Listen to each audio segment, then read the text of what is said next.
welcome back to Learning Guitar with Demoz School of Music.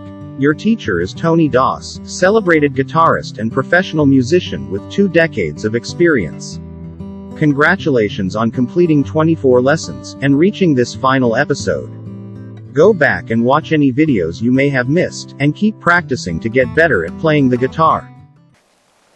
Hi, this is Tony from Demoz School of Music, and I'd like to welcome you back to the next episode of our course on how to play guitar for beginners. So in the last class we talked about 7th chords, and we introduced you to a few new 7th chords. Today what we're going to do is we're going to look at these chords in some popular songs, in certain songs that used to be popular some time ago. Let's see what they sound like. It's a great way to experiment with new chords, is to identify them in songs that we already know, and a great way to learn them is to see how they've been used already, to study from the people that have come before us. So let's talk about these chords now. The first chord that we're going to look at as an example is the 7th chord. Now you may remember that in the last class I called some chords major 7 and I called some chords 7. Now there is a big difference between the chord that you call a major 7 and a 7th chord. There's a huge difference in the sound.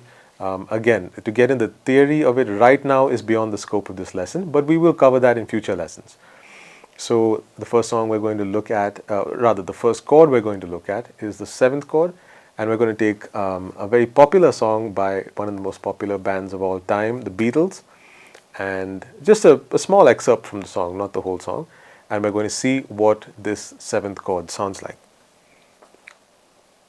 The song is called Hey Jude, so let's look at that.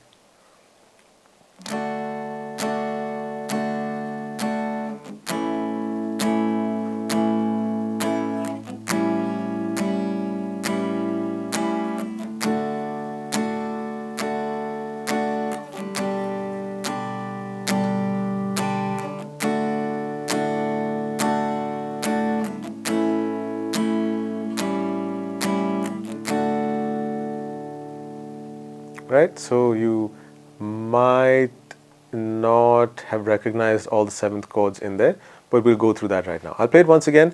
I'll sing the melody at a kind of a slightly softer volume, so just so that we can get an idea of where we are in the song. Hey Jude, don't make it bad. Take a sad song and make it better. Remember to let her into your heart.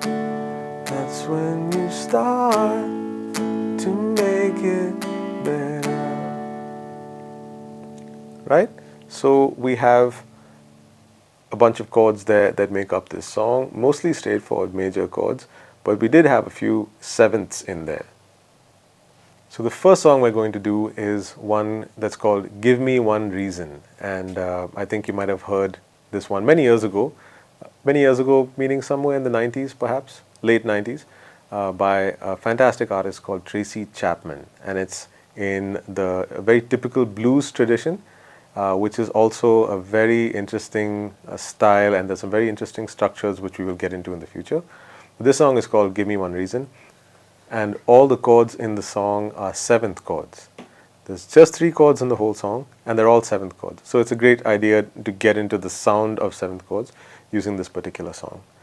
Once again, not major 7th chords, 7th chords. There's a difference, right? So this song has F sharp 7, B 7, and C sharp 7. So let's see what it sounds like.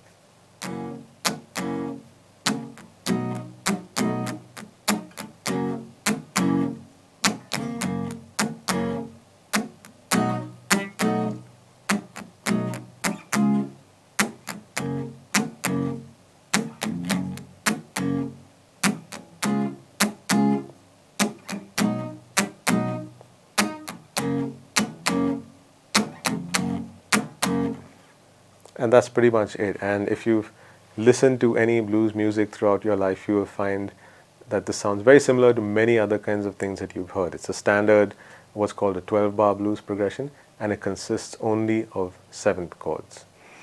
So perhaps you can go back and listen to the song, and you can listen to it with the singing. Tracy Chapman has a beautiful voice, and you get a better idea of what I'm talking about when you hear the singing along with the music. So the next song that we will do is, again, we're not doing the full song, we're just doing parts of it. The next song we will look at is a song by another great artist by the name of J.J. Cale.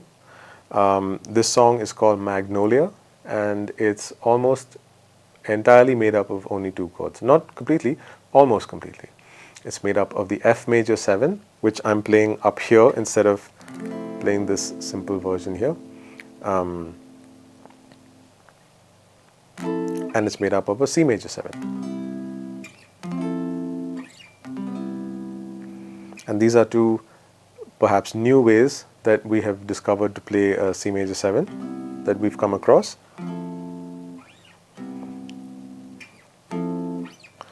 And this is how the song goes. It just goes between F major 7 and C major 7.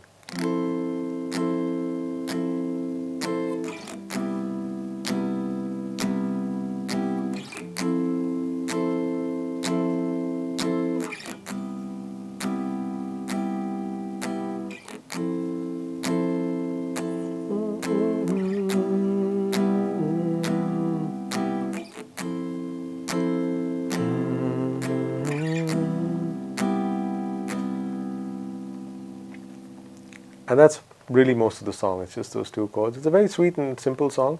It's got a sweet vocal melody also behind it that I couldn't help humming when I was playing along with it. And as you can see, the major 7 sound is kind of like, it's very sweet sounding. It's kind of dreamy, especially when you play 2 major 7 chords right next to each other. It has this very dreamy, kind of almost sleepy feel. Quite different from the more bluesy feel of the 7th chords that we heard earlier. And now last, what we're going to look at is the minor 7 chord. And for that, we're going to look at an Eric Clapton song. Well, it's not really an Eric Clapton song. It was a Bob Marley song. But I think in the Eric Clapton version, perhaps there are more minor 7th chords, which is what we're looking at now, minor 7th chords. So we play a G minor 7, a C minor 7, and a D minor 7. And again, most of the song is these 3 chords. But then briefly, we go to an E flat major 7 chord. And then we go back into the other chords. So this has kind of a reggae feel to it. If you're not aware of the reggae sound, it's very much it's a very percussive sound, and it's the sound of upstrokes on the guitar.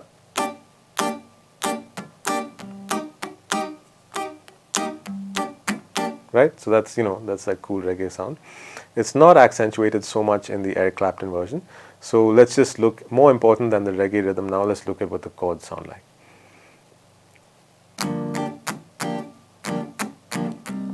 I did not shoot the deputy. I shot the sheriff, but I did not shoot the deputy. Sheriff John Brown always hated me. For what? I don't know. Every time I tried to plant a seed, he said, kill it before it grows. And then it goes into the riff and the next part of the song, etc. But so this is really the sound of minor 7th chords. If we didn't play them as minor 7s, if we just played them as straight minors, that's what this would sound like. So let's compare. I'll play them back to back. First I'll play straight minor chords, then I'll play minor 7s. And you see if you can tell the difference. Or rather, you see what you feel the difference is. You will be able to tell the difference.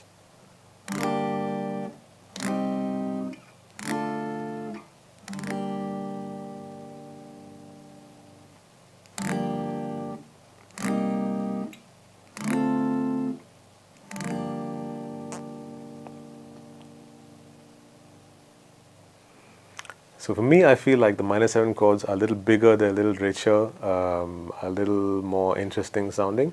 But of course, it all depends on the context. Sometimes we want something bigger, sometimes we want something smaller and more precise.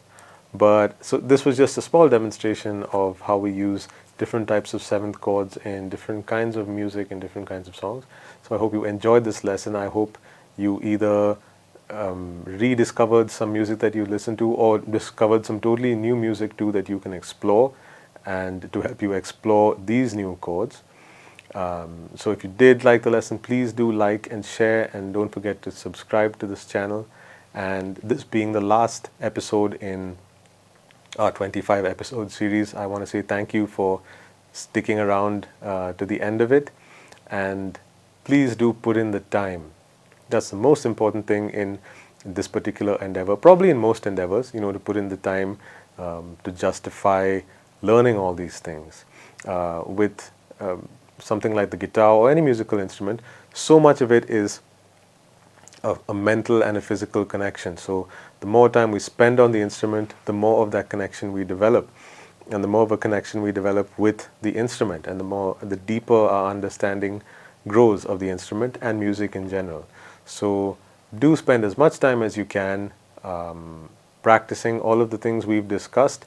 Practice with your metronome, practice all the chords, practice with a clear head and a clear ear. Listen out for what you're doing carefully. Listen for the clarity of the notes and the chords that you play, and listen with high expectations of yourself. Not too high, you don't want to punish yourself or be unnecessarily harsh, but you are capable of many things. And so keep that in mind when you practice, and don't settle for anything less than the best practice or the best sound coming out of your instrument, and you will grow quicker than you can ever have imagined. So once again, it was I had such a great time doing this. Thank you for sticking with me on this whole course, and I hope to see you again in the future sometime. Take care.